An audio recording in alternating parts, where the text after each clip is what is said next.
The people who raped and tortured children in the name of God are still free today. These were the monsters that kissed us goodnight. For decades, they abused, violated, and shattered the lives of countless children, and they've never faced justice. This is why my story must be told. This is why my book matters. I've gathered the darkest, most harrowing testimonies from survivors of the children of God, including my own, alongside stories from women forced into sex work, victims of incest, and others who endured horrors beyond imagination. This book was written to support a real fight for justice in Switzerland, Germany, and across Europe, and yet, even today, that fight remains largely ignored. I am one of those survivors. At 15, all I wanted was for the abuse to stop. That was it. Not fame, not success, not even happiness. All I wanted was just peace.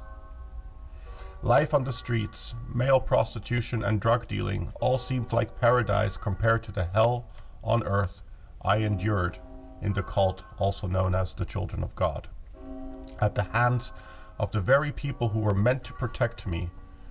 My parents abandoned me to die on the streets because I refused to follow their delusions. To them, I was puke in God's eyes, not worthy of even a life on this earth. For years, I turned to the authorities, journalists, publishers in search of justice, and every time I heard the same words: your story is too graphic, too disturbing, too real, but that's the truth. It's dark, but it's also very real. This is my final attempt, my last effort before giving up. I'm speaking directly to the general public because you can still make a difference.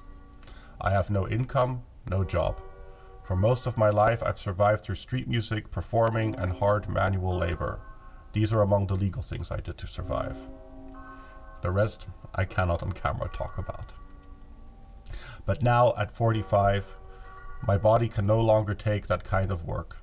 And on some days, even just getting out of bed seems like a small miracle. I need therapy to cope with the PTSD, panic attacks, and social anxiety that I suffer from. And until then, I remain trapped in this endless limbo, writing, recording videos, and giving everything I have, hoping that one day all this effort will finally pay off, that I'll be able to afford the legal help and the psychological help that could finally set me free from my past. Over the years, more than 20 survivors of the Children of God that I personally know have taken their own lives. Many others have fallen into depression, addiction, and self-destruction. I've been there too. Multiple suicide attempts, nights spent wishing not to wake up anymore, because abuse doesn't end when the violence stops. It lingers inside you. Abuse never expires, so why should the law? Even if this book makes you sick to your stomach, even if you hate every word of it, remember what you're reading is what people actually had to live through. And even with just 1,000 book sales, I could finally afford legal help to bring my case before the International Criminal Court in The Hague. I've exhausted every legal path in Switzerland and Germany, and my parents have fled the law to live in Croatia. To this day, they show no remorse. I would love to get the authorities in Croatia involved to see if my parents will be extradited back to Germany and back to the International Court in The Hague, where they can maybe finally face justice for all the horrors they committed to not just me, but many other children as well.